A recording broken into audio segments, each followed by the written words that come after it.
And as you can see, a full field. Looking forward to this one for sure. Jenson Button, the 2009 world champion and Grand Prix winner of 15 Grand Prix in his day, and still at the height of his game in the World Endurance Championship for Jota Porsche. But straight away, it's John Budebon who goes into the lead, ahead of Marcus Bicknell and Nick Price. Lars Mopstead in there as well. James Alder I mentioned, and several Jaguar C and D types.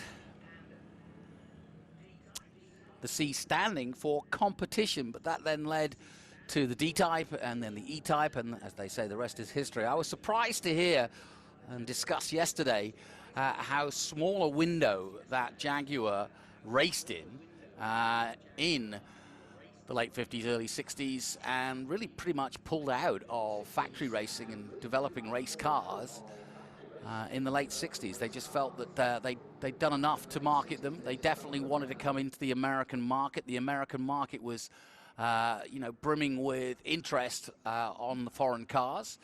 And like I said, when the likes of people like Sterling Moss would come over and race them, it just added to the cachet of the event. As we take a look at the Streets Manning Special of Marcus Bicknell from Chalfont St Giles in Great Britain. And that is a classic American car.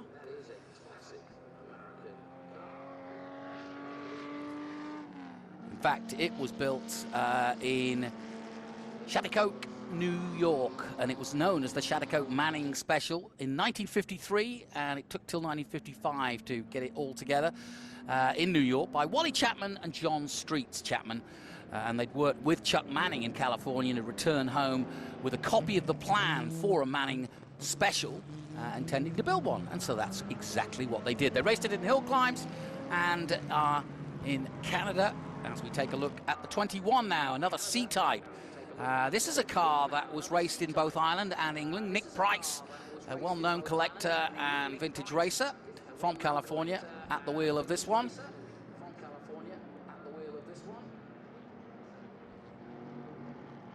And a beautiful example.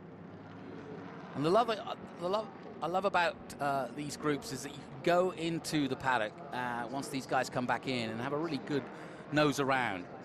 Yeah, Nick Price has owned this car now for 5 years, and it was also owned, so it's had a really quite star-studded history of owners.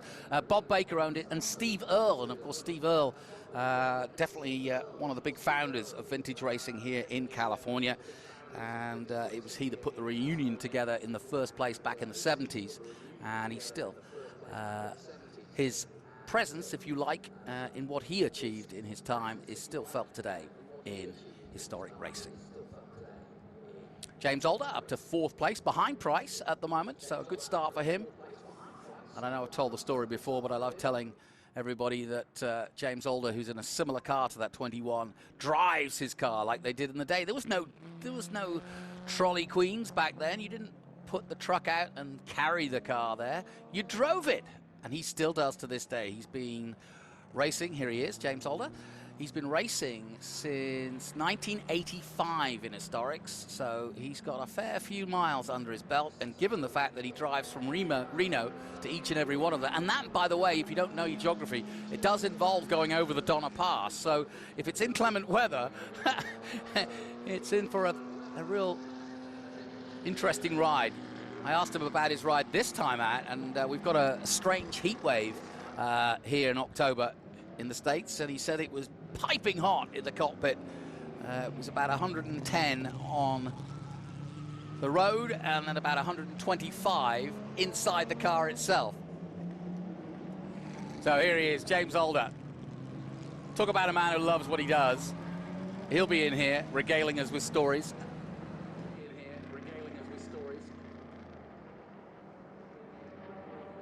Haven't seen too much of Jenson yet.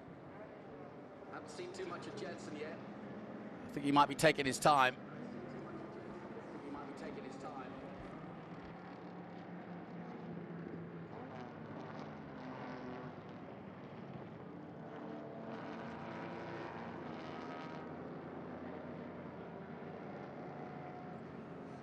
Now, Jenson, there you see him starting to make his way up to 7th. And he put on a show yesterday. There he is at the back of this group in the all-gold 22. Now, let me just tell you a little bit about this car, because Jenson started racing it. Well, he bought it. It took him best part of 5 years to get it sorted. It was originally owned by Juan Manuel Fangio, and it was Fangio's street car, if you will. They gave it to him while he was a Grand Prix driver for Maserati. So it was a freebie for Fangio. I don't think it was a freebie for Jenson, but I think he loves it all the same. But can you imagine auctioning this off someday, saying it was owned by 2 previous Formula One world champions, and if not, the greatest of all time in many ways? So, yeah, it's a special little car now, and there's no question that Jenson's got up to speed on it. And, yeah, really, really finding his way as we look at Gilbert Hakim in that number 9. And another monster of a car out there. That is the Denzel Roadster from 1953. Raced at Sebring by Toland 54 and 55. It also raced at Bridgehampton and did somewhere in the region of 23 hill climbs, and then turned its hand to doing just vintage racing. And that is currently in 5th place overall, just behind James Alder. I think, in fact, he's got past Alder now, and he'll be up to 4th when he crosses the line again. I can hear some nice squealing of wheels as they come into 11. So there's several guys pushing on hard here at Velocity. And actually, I think they're really enjoying the fact that they're out in the cooler temperatures of the morning. And always nice not to have too much heat. There's Button now up to 4th. Well, I think there was an idea last night that they wanted to start him at the back so that he didn't just blast off into the distance, because yesterday he was literally lapping everybody. And, yeah, good to see. And what a thrill. Schuller in the 44. That's the sports racer, the Hagerman sports racer from 1955. Mostly raced on the West Coast here in California from 55 to 58. And there you see the speed of Jenson Button. It's interesting, when he got this car, he tried to he's got a giant wheel. And actually, for us, that's great, because we get to see what a world champion can do and how much input he is putting into a car like this to push it to its limit. But he tried to modify the wheel and get a smaller wheel, because you can imagine he's racing a wet car, which basically has the same wheel as a Formula One car, what he's used to, and that's what he spent most of his life doing. But look at the size of this wheel. And there you see it. Now that's what I'm talking about. Watch that, folks. I'll tell you what, if you know you're racing, it doesn't get any better than that. That is pure car control, and that is using the power of the car, the sway, the balance of the car, and just putting little inputs in to keep it in a straight line so that you can use that power and go as fast as you possibly can. And I've just got a feeling that Jenson is channeling his inner Fangio, because he looks like Fangio out there right now, even though Fangio didn't race this car. Sterling Moss raced a car like this, as did many of the drivers of the day. And here he is at 11. Oh, it's glorious. Absolutely glorious. It just doesn't get any better than that, folks. Now, he's in 2 or 3 other cars, actually, throughout the day. He's got a Testarossa that I think Nick Price owns. He'll be taking that out. And also an Alfa Romeo GTA, I think, that he will be pedaling later. And so he's having a busy day, is our Jenson. But he's really embracing the whole historic scene. Currently, of course, part of the World Endurance Championship with the Joda Porsche team. To much effect, they've had a win and several podiums.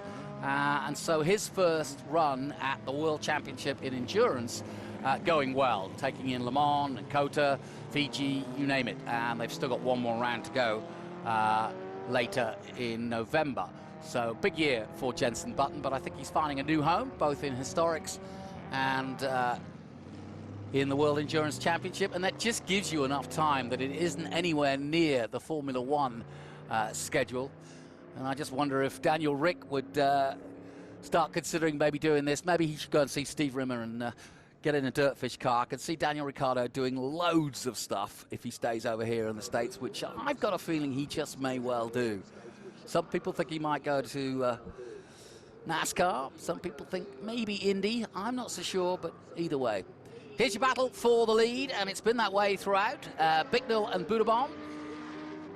And it is John Budebon who's taken the lead in the number 3.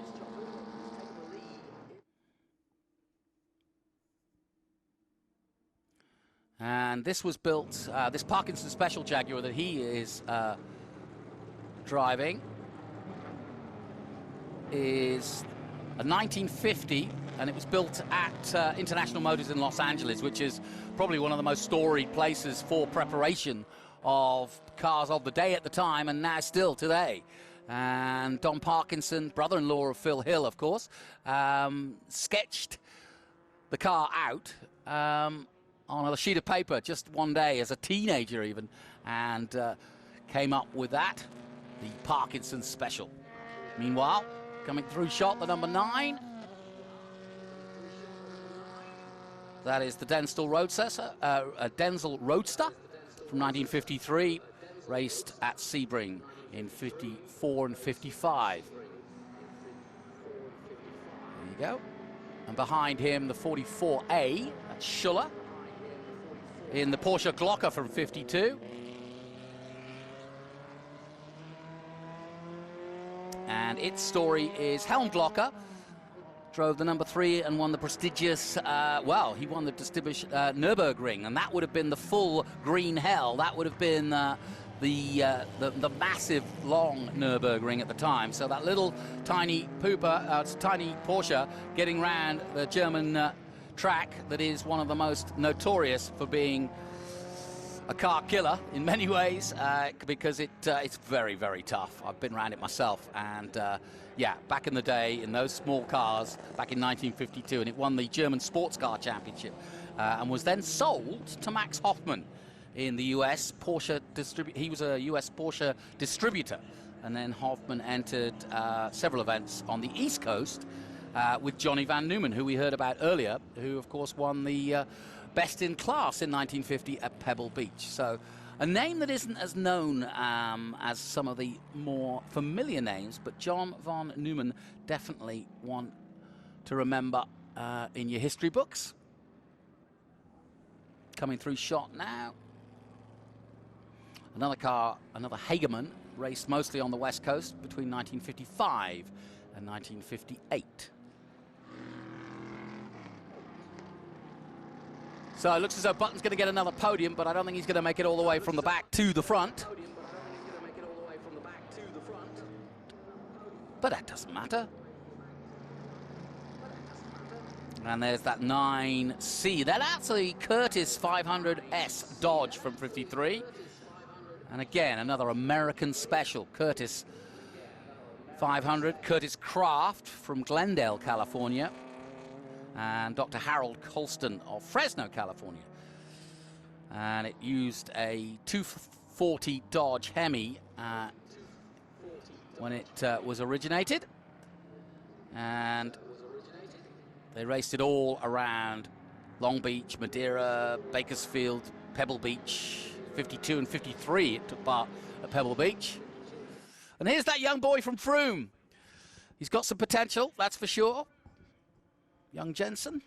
I wonder if his dad called him after the Jenson Interceptor. Well, no surprise, he's gone to the top. I said he wasn't going to get a win, but I am totally wrong, and I underestimated him.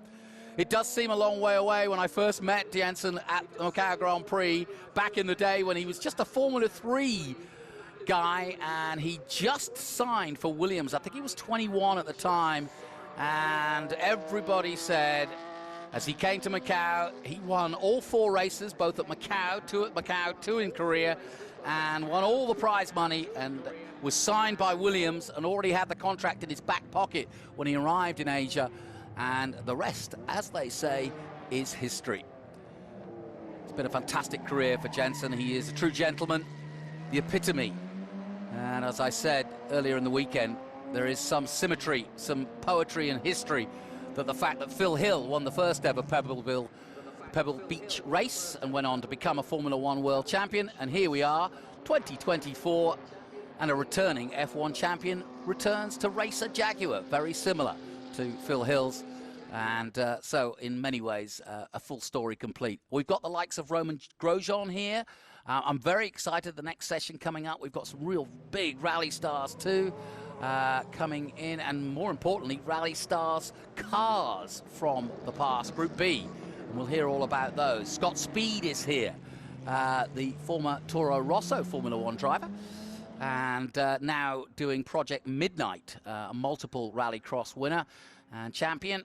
And of course, well, he's done everything, has Scott Speed. There isn't much that he hasn't turned his wheel out, whether it be NASCAR, IndyCar, Formula E, you name it. And there's that 44 again. So Button took him 8 laps, but gets to the front of the group. I'm going to have a quick check on his times, because I know we don't usually in historic take too much note of the times, but a 1:55.7 by Jenson Button.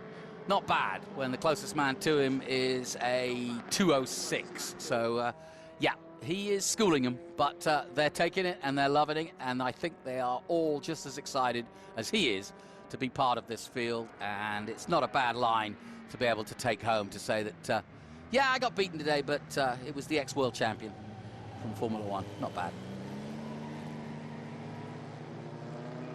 Good run from Lars Mapstad as well. And he and Older kind of go wheel to wheel as they did yesterday, 7th and 8th at the moment. And there's Schmidt in 9th position. Steve Schmidt.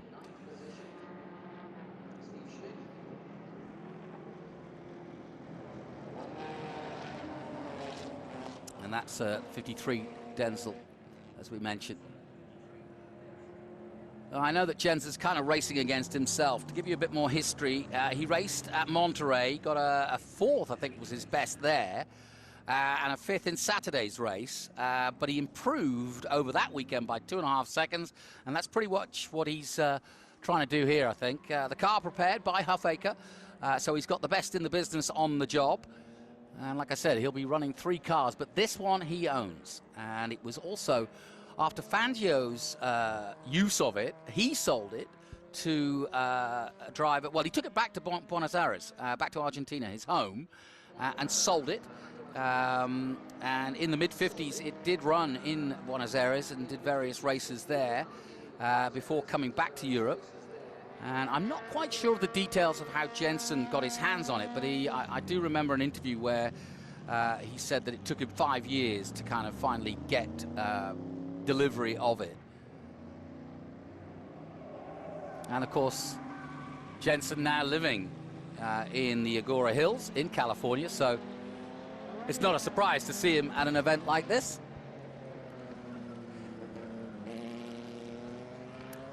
And there's the 814 going through.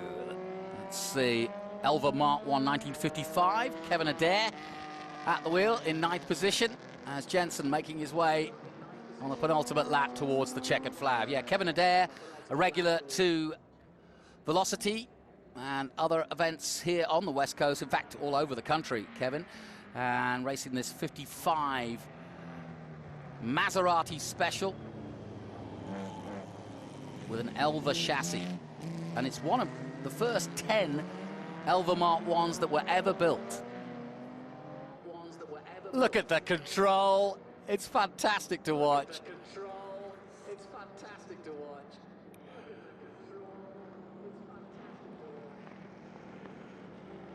Jenson Button takes another checkered flag, and, well, are we seeing the beginning of a new era for Jenson's career? He's now taking his 2nd historic win, and I think he likes the taste of it. And nobody's giving him a hard time about it. They're just delighted he's part of this community, and long may it continue.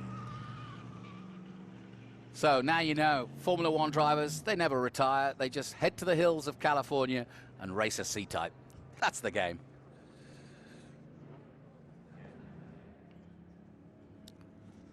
And just a confirmation that it was John Buderbaum taking 2nd place and Marcus Bicknell in 3rd. And there he is. Nick Price 4th, Hakeem Schuller, Mapstead, James Alder in the end finishing 8th, just ahead of Kevin Adair and Steve Schmidt behind him, rounding out the top 10.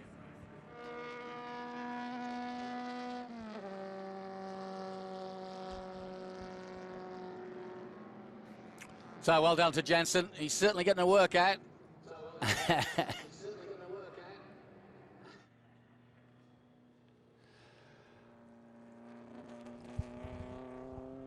And now he'll swap over, and the next time we'll see him will probably be in that Ferrari Testarossa. So looking forward to that.